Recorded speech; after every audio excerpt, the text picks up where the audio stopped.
I'm starting the morning off with a nuclear attack, FYI. On November 20th, 1983, ABC aired the made-for-TV movie event The Day After, a movie about nuclear holocaust filmed here in Kansas City. I was 11 years old, and I made the horrible mistake of watching it at home alone. There is an insufferably long montage of mushroom clouds, hellfire, and death. I watch as people are evaporated by fire, burned to extinction, and shown in skeletal X-ray vision. The fire rushes over town and country like a flood of flames. But even in the aftermath, there are survivors. One survivor says, "What matters is that we're alive and we're together."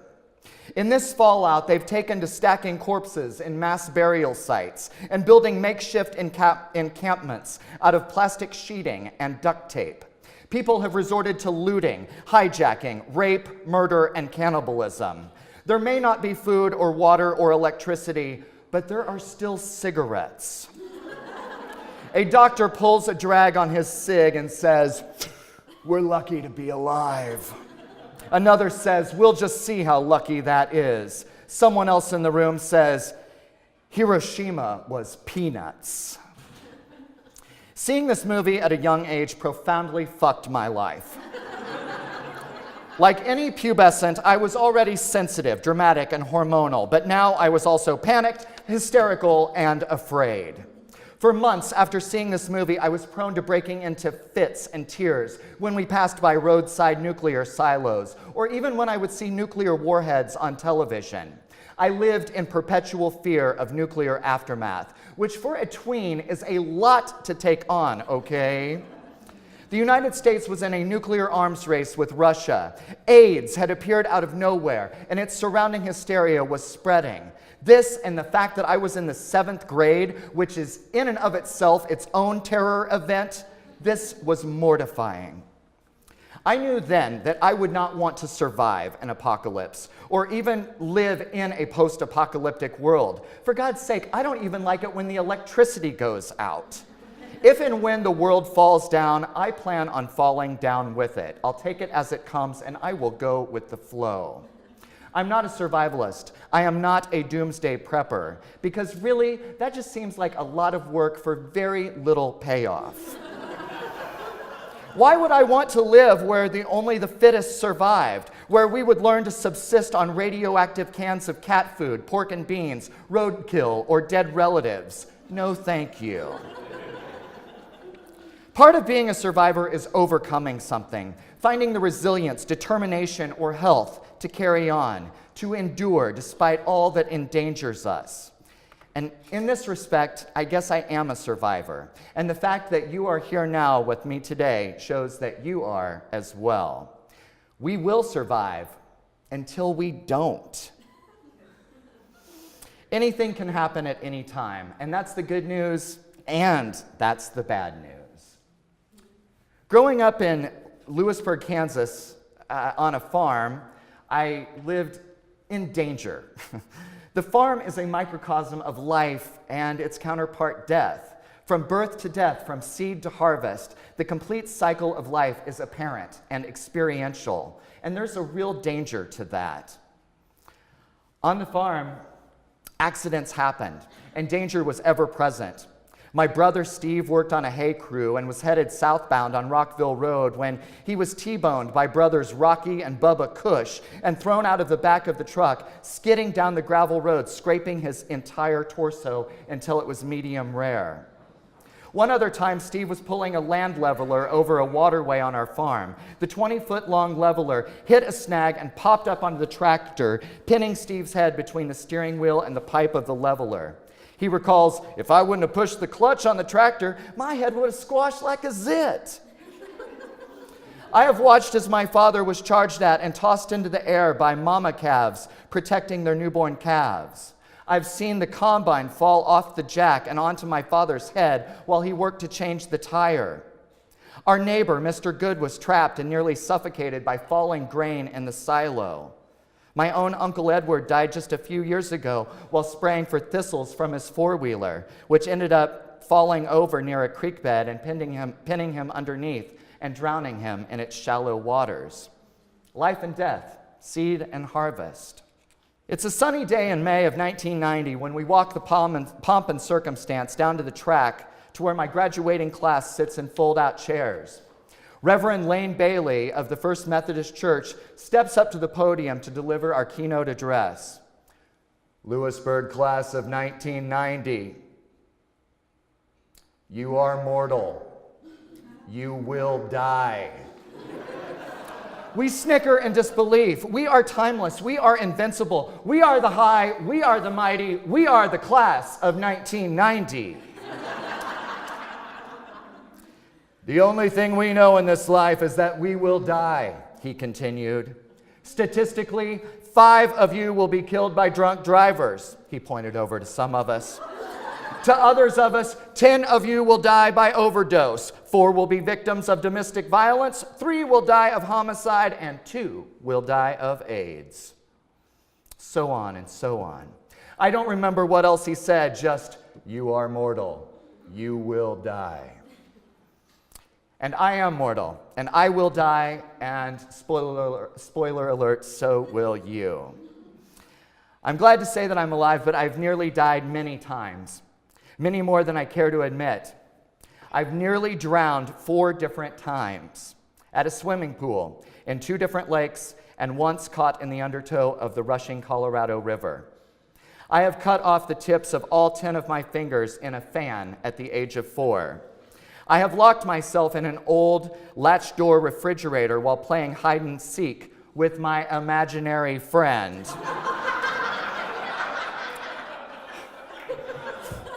It was only by chance that my father found me a half an hour later, and that was only because he was looking for motor oil, which he now stored in this old refrigerator. If he wouldn't have found me, I would have suffocated. I was stung 18 times by a swarm of bees while raking clover hay.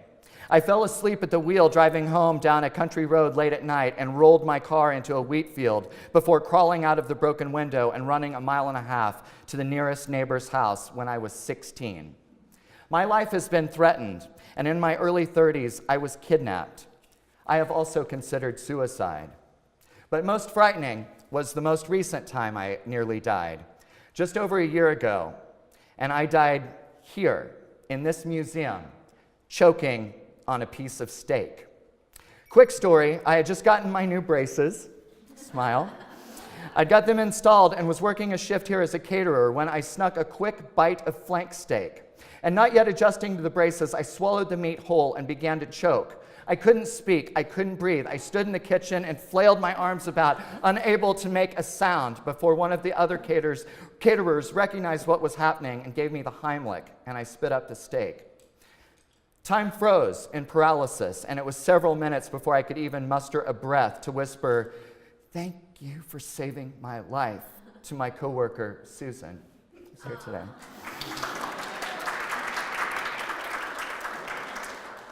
It was scary for sure, but even more frightening were the looks of alarm on the faces of my coworkers that reminded me how close I'd come to death and how I had somehow cheated it. I have dared death many times. There are many times, many instances, many poor choices, and other circumstances that should have taken me. But here I am, and here I remain. And sometimes I wonder if that's luck or if that's a punishment.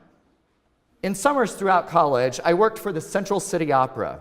Built in 1878 by Welsh and Cornish miners, the opera has hosted and boasted the talents of stage stars Lillian Gish, Helen Hayes, Beverly Bubbles Sills, and even Buffalo Bill. And even though I'd never seen an opera until I worked for one, I became one of the 16-member usher corps comprised of college students from across the country. We were landlocked in this high altitude that excluded most radio and television reception, and we were forced into operatic seclusion in these Victorian homes dotting the mountainside in this former gold mining boomtown of the Wild West. Each year, at our first company meeting and orientation, the artistic director and conductor would always give us the same speech and include in it tips on how to survive a mountain lion attack. We would laugh because it seemed so implausible and remote of a chance of being attacked by a wild animal. And though his approach was congenial, there had in fact been sightings of mountain lions here. In fact, a hiker had been mauled here in the 1980s. His lessons of survival have stuck with me over the years, now nearly 30 years later. So some survival tips for you. These are the only survival tips I know, by the way. If you encounter a mountain lion, here's what you should do. Do not run away. This will trigger an attack. Do not turn your back on the lion. This will also trigger an attack. Maintain constant eye contact. Make loud noises, yell, wave your arms, and make yourself as big as possible. I did a couple of those things, actually, before Susan saved my life. While these tips are meant for surviving a mountain lion attack, I also took them to be pretty good skills in life. Do not run away. Do not run away from problems because they will follow you and they will escalate into devious incarnations until you finally confront them. Never turn your back. Just stop if you need to and just back away. Take time to make eye contact. Take time to see people, to make a connection. Also as a way to say, I see you. Make loud noises, yell, wave your arms, speak up for yourself, make some noise, get excited. And make yourself look bigger. This can be taken a couple of ways. Be a bigger person, or have a little hype about yourself, because a little hype never hurt anybody. I'm sorry to say that those are the only survival tips I know. So there was another movie, in addition to The Day After, another movie that really is burned into my memory as a child. H.G. Wells' Time Machine, the 1960 movie, really messed with me also.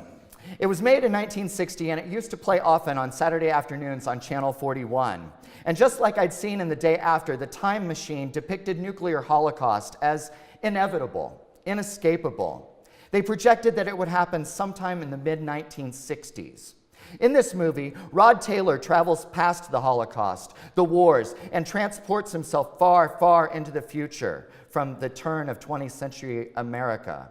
And we watch in a sped-up time lapse as the earth slowly heals itself and regenerates from a desolate post-war wasteland into a lush jungle paradise filled with fit young blonde people who dress in pastel cottons and lounge on grassy knolls and frolic near water's edge. It seems idyllic. That is, until there's this one moment from the movie that shows a group of young people sitting riverside while a young woman drowns in the river nearby. While she struggles and calls out for help, the others just look on, ignoring her and leaving her to die. This was always the most unnerving part of the movie for me. Why wouldn't anyone help her to survive?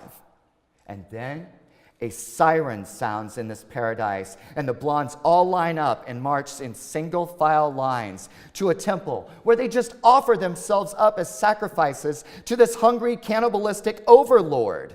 This really disturbed me. In the future, would people no longer have empathy? Would people no longer care about the survival of others or even of themselves? Would our lives be nothing more than a daily snack for this Morlock? Why wouldn't they even put up a fight? In this current political climate and the overwhelming apathy I see, I wonder if that future is already here. In the 1980s, AIDS was a plague that devastated the gay community, and the group ACT UP came into existence. Out of tragedy, this group united to fight for survival. Their slogan was "Silence equals death," because silence is acceptance. Silence is compliance. Silence is death. By being vocal, these activists and heroes let people never forget the struggle. They sounded the death knell that claimed too many lives, including many of their own. This was a war waged on our own health, And I think of this now decades later and see, even though times change and things change, how much they really stay the same. How do we counteract systemic compromise of our health and our well-being? And will we use our voices to survive? And can we? Or will we turn away and let those voices be drowned out as we march onward to our own demise? I regard storytelling as a survival tactic. I write because I love to listen, and I perform so I know that I'm not alone. I share stories in order to connect with something larger than myself, and I write as a way of recording my life, of giving my life meaning, to gain perspective, to force introspection, and to connect with others in order to enable others to share their own stories. I am the creator and host of Shelf Life, a modern show and telling. Think The Moth meets Antiques Roadshow. Shelf Life is a live storytelling event where tellers share their stories behind the weird and wonderful objects that have shaped their lives. In our first season, nearly 40 storytellers shared their objects and their stories. Many of the objects were mundane, but they carried with them tremendous and harrowing stories. These objects were symbols, totems, imbued with memories of family poverty, white privilege, alcoholism, suicide, divorce, faith, obsession, displacement, survival. These stories revealed universal truths and encouraged others to think about their own meaningful objects and the stories that they represent. At every show, people laugh and people cry. It is a cathartic experience for both the storyteller and for the audience. I tell you that because we survive because we speak. We survive because we speak up, we survive because we speak out, and we survive because we share. And when we are gone from this earthly plane, we will survive in the memory of others, and we will survive in those objects that we leave behind. And it is through sharing these stories that I plan to extend my own shelf life. Thank you for letting me speak up. I'm David Wayne Reed. Thank you.